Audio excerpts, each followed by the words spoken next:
Hai Tatslover, welcome back to Tatsuma dan masih bareng Rahma as a guide for Tatsuma content dan masih bersama Blisuma juga as a man behind the concept nih. Kita masih membahas putaran gadget dan beberapa minggu yang lalu, 2 mingguan ya. 2 minggu yang lalu Rahma udah unboxing salah satu smartphone Android dari Samsung yang dibekali dengan chipset Snapdragon 865 yaitu Samsung S20 FE. Dan kali ini setelah pemakaian 2 minggu Rahma bakal ngasih tahu ke kalian gimana sih penggunaan si Samsung S20 FE ini. Nah, yang pertama yaitu terkait desainnya nih. Untuk desainnya sendiri si Samsung S20 FE ini stylish dan juga kece. Ditambah lagi dengan desain kameranya dengan triple kamera yang menonjol kayak gini dan dia itu nggak terlalu besar ataupun nggak terlalu kecil, nggak berlebihan gitu. Looknya simple gitu aja. Dan untuk bodinya sendiri dia dari polikarbonat dengan finishing yang matte, jadi looknya premium kayak gitu loh, nggak glossy dan menurut aku mulus banget. Dan bobotnya sendiri 190 gram, jadi nyaman untuk digenggam, gak terlalu berat ataupun gak terlalu ringan, jadi berasa solid gitu. Dan ukuran bodi yang memanjang dengan rasio 20:9, jadi antara display dan lebar HP-nya tuh komposisi yang pas untuk digenggam. Jujur aja tangan aku yang kecil kayak gini, walaupun dia 6,5 inci, nyaman untuk dipegang, nggak yang lebar-lebar banget. Tapi ini ada minusnya ya menurut aku, karena dia bodinya yang licin banget. Jadi licin, pokoknya licin, kalau dipegang itu licin banget. Jadi aku saranin buat Tatslover yang mau bungkus di Samsung S20 FE ini, siapin case. Dan ada kekurangan minornya, untuk pembelian Samsung S20 FE ini tidak disediakan case. Dengan harga yang 7 jutaan, menurut aku seharusnya ada case-nya sih. Nah, yang kedua yaitu terkait displaynya nih. Sisi lain sweet spot dari si Samsung S20 FE ini ada di tampilan displaynya. Jadi displaynya sendiri sudah dilengkapi dengan panel Super AMOLED dan didukung juga dengan refresh rate 120 Hz. Jadi bikin tampilan tuh nyaman dan smooth gitu ya. Apalagi dengan ukuran yang 6,5 inci, jadi nggak kebesaran ataupun kekecilan untuk kita menonton visual, video. Untuk tampilan visual itu menurut aku puas sih, karena nggak sempit ataupun nggak kebesaran juga dan masih nyaman untuk digenggam.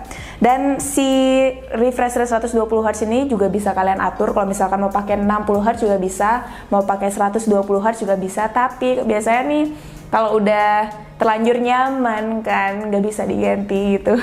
Kalau udah terlanjur nyaman, udah terlanjur pakai yang 120 Hz, biasanya kita nggak bakal betah untuk pindah ke 60 Hz atau 90 Hz. Pasti ujung-ujungnya bakal balik lagi ke 120 Hz. Displaynya sendiri sudah mendukung HDR10+, jadi dia memberikan kita hasil warna yang lebih hidup pada saat kita menonton YouTube dengan kualitas HDR. Kalau panel Super AMOLED khas dari Samsung dengan resolusi Full HD+, kayaknya udah nggak perlu diraguin lagi ya, bisa disebut masih layak jadi yang terbaik di kelas harganya. Sedikit tips untuk displaynya nih, sekaligus mengurangi kelelahan mata, kalian bisa atur displaynya ke vivid dan untuk warnanya tuh digeser ke warm. Untuk UI-nya sendiri dia menggunakan UI Android One 3.1, jadi dia tuh looknya simple dan easy to use. Dan untuk fiturnya sendiri di sini bisa kalian lihat udah ada NFC, kemudian ada link to Windows juga. Dan di sini juga yang menarik nih buat orang tua yang handphonenya sering dipinjam sama anak-anak buat nonton-nonton ya kan, atau main game. Di sini ada kids mode-nya ternyata. Jadi kalau udah kids mode, tampilan HP-nya kayak gini. Dia menu main anak-anak gitu aja, nggak kayak yang ini. Nah, kalau dimatiin kayak gini dia. Jadi kalau kids mode-nya tampilannya yang game anak-anak gitu aja. Fitur menarik lainnya yang sering aku pakai di Samsung ini sendiri adalah Samsung Health. Nah, jadi Samsung Health ini membantu banget karena dia menyediakan program-program untuk kita. Jadi kayak program naikin berat badan, turunin berat badan, membentuk postur tubuh juga ada. Dan dia juga memonitor berapa jumlah langkah kaki kita sehari dan aktivitas kita. Dan juga ada input aja makanan-makanan apa dan minuman apa yang udah kalian konsumsi dalam sehari. Dan dia bakal ngitung langsung berapa kalori sih yang kita konsumsi udah hari ini. Dan juga ada sleep tracker juga, kalian tidurnya berapa jam. Ada weight tracker juga dan water consume tracker. Dan untuk programnya sendiri itu lengkap ya, terbilang lengkap, banyak banget. Di sini ada burning calories, losing weight, run 5K, kemudian ada kickboxing for weight loss juga. Jadi cocok banget buat Tatslover semuanya yang pengen olahraga tapi males ke gym, bisa pakai fitness program di Samsung Health ini. Tapi ada satu hal nih, karena aku udah sempat nge-compare si Samsung S20 FE ini sama handphone yang harganya juga sama di 7 jutaan, yaitu iPhone XR. Untuk penggunaan Instastory di Instagram, dia tuh kurang smooth, jadi dia agak patah-patah gitu, nggak se-smooth yang iPhone XR punya. Berikutnya itu terkait performa si Samsung S20 FE ini. Nah, untuk performanya sendiri, gaming experience-nya aku nggak ada masalah ya, aman banget, lancar jaya. Aku pakai buat main Mobile Legends di settingan ultra, frame rate high, selama 30 menit dia nggak ada frame drop ataupun nge-lag, patah-patah gitu nggak ada. Dan aku juga pakai buat main PUBG selama 30 menit dengan settingan Ultra HD, frame rate-nya ultra. Selama 30 menit juga dia nggak ada nge-lag, juga nggak ada frame drop, masih smooth banget. Cuman untuk suhunya sendiri dia panas di sini nih, di sebelah kamera ini lumayan panas. Tapi dia aman kok, jadi nggak sampai ngeganggu banget pas kita megang itu.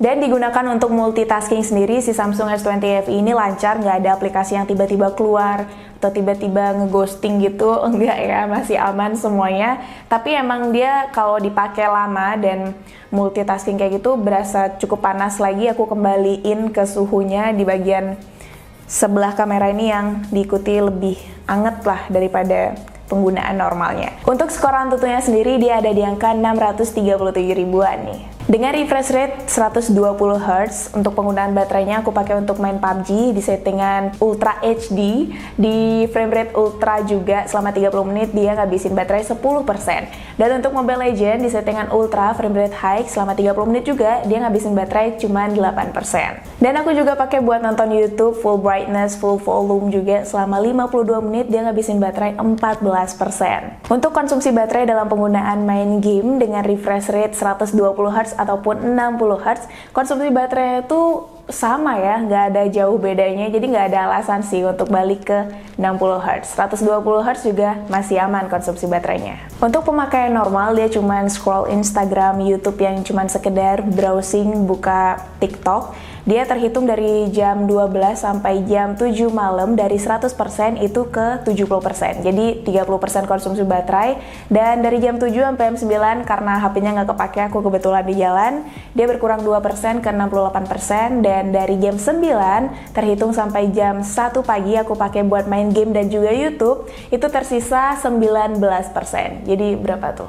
Ya, intinya 19% di jam 1 itu ya. So, untuk sisi baterai, si Samsung S20 FE ini terbilang normal ya. Bahkan untuk penggunaan yang normal, nggak game ataupun YouTube yang lama, dia terbilang irit karena dia bisa tahan sampai seharian. Tapi kalau udah dipakai untuk main game, dia cuma bertahan 5 jaman aja. Next yaitu terkait kamera si Samsung S20 FE ini. Dibekali dengan triple kamera, dengan kamera utama di kamera belakangnya 12 megapiksel f1.8, wide kamera 12 megapiksel juga, dan telefoto 8 megapiksel, dan ada LED flashnya juga. Kemudian untuk kamera depan itu wide cam 32 megapiksel. Nah, berikut hasil foto dan juga video si Samsung S20 FE ini.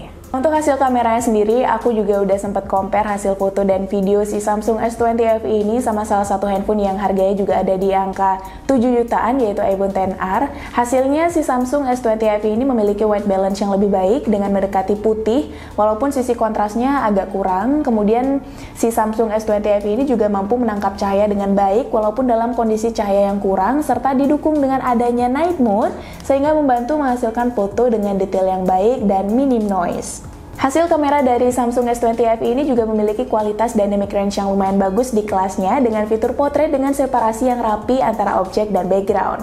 Untuk kamera depannya sendiri dengan dibekali wide cam, jadi dia mampu untuk menghasilkan hasil foto selfie dengan angle yang lebih luas, ataupun juga bisa yang biasa dengan mode normal ya.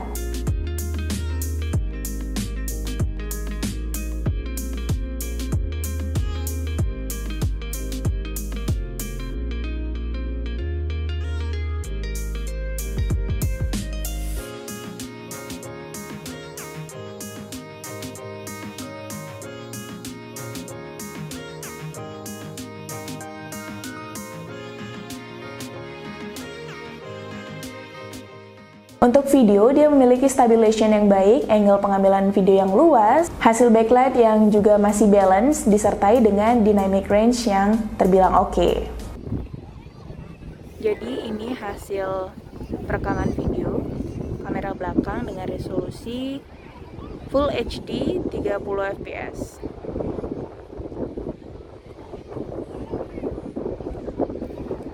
Jadi anginnya lumayan kenceng ya.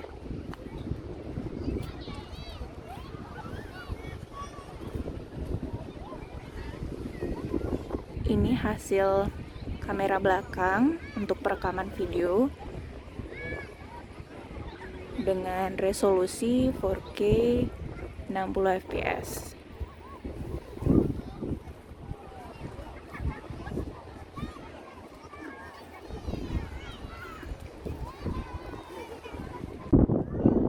Oke, jadi ini hasil perekaman video kamera depan dengan resolusi Full HD 30 fps.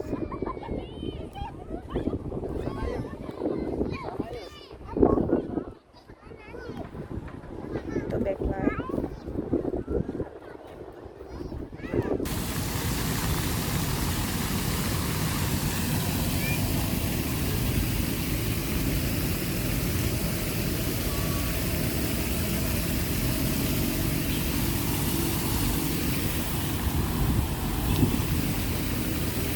Tenar, ini di belakang ada saya. Gelap ya tenar ya.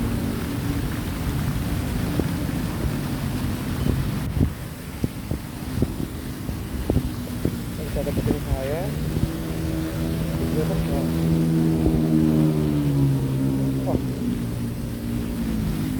Next, kita ke bagian speakernya nih. Untuk speakernya dia dilengkapi dengan dual speaker, jadi untuk gaming experience-nya aku ngerasa puas, jadi kayak ngikutin suara gamenya, dan dia juga ngasilin suara yang ngebass, dan dilengkapi juga dengan fitur Dolby Atmos nih. Nah, langsung aja aku tunjukin gimana hasil audio dari speaker Samsung S20 FE ini.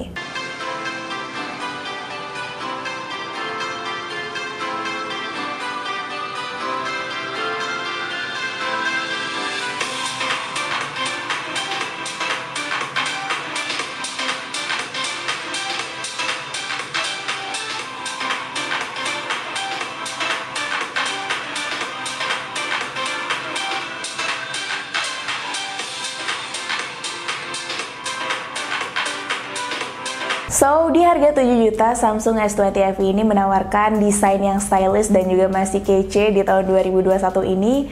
Kemudian juga tampilan displaynya dengan refresh rate 120Hz serta panel Super AMOLED yang memberikan kita kesan nyaman dalam membaca ataupun melihat tampilan-tampilan visual. Dan juga performanya sendiri dengan dibekali chipset Snapdragon 865 ngasih gaming experience yang smooth, apalagi penggunaan normal sehari-hari yang tanpa gaming ataupun YouTube itu berasa smooth banget, multitasking juga aman, nggak ada yang namanya aplikasi keluar-keluar sendiri. Serta penggunaan baterai yang tahan seharian dan juga hasil kamera yang baik terutama low light di kelas harganya. Selain itu juga ada fitur NFC, stereo speaker, Dolby Atmos, Samsung Health, Samsung Kit, dan juga dia juga dilengkapi dengan One UI yang menjadi salah satu UI terbaik di kelas Android. Jadi menurut aku untuk touch lover semuanya yang punya budget 7 jutaan dan mentingin fitur-fitur tersebut, menurut aku Samsung S20 FE ini worth it sih untuk dibungkus. Tapi dengan catatan ada kekurangan untuk si Samsung S20 FE ini. Yang pertama yaitu ketahanan baterai.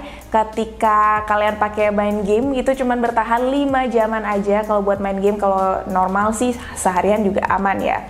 Kemudian yang kedua yaitu nggak ada soft case bawaan ketika kalian beli si Samsung S20 FE ini. Dan satu lagi yaitu penggunaan Instastory yang nggak sesmooth iPhone XR, jadi dia agak patah-patah. So, test lovers semuanya, thanks for watching. Jangan lupa like dan juga subscribe. Dan buat kalian yang mau bungkus si Samsung S20 FE ini bisa banget melalui link pembelian di description box kita. Don't forget to turn on notification biar nggak ketinggalan notif terbaru dari Tatsuma. Akhir kata, bye dan see you next time.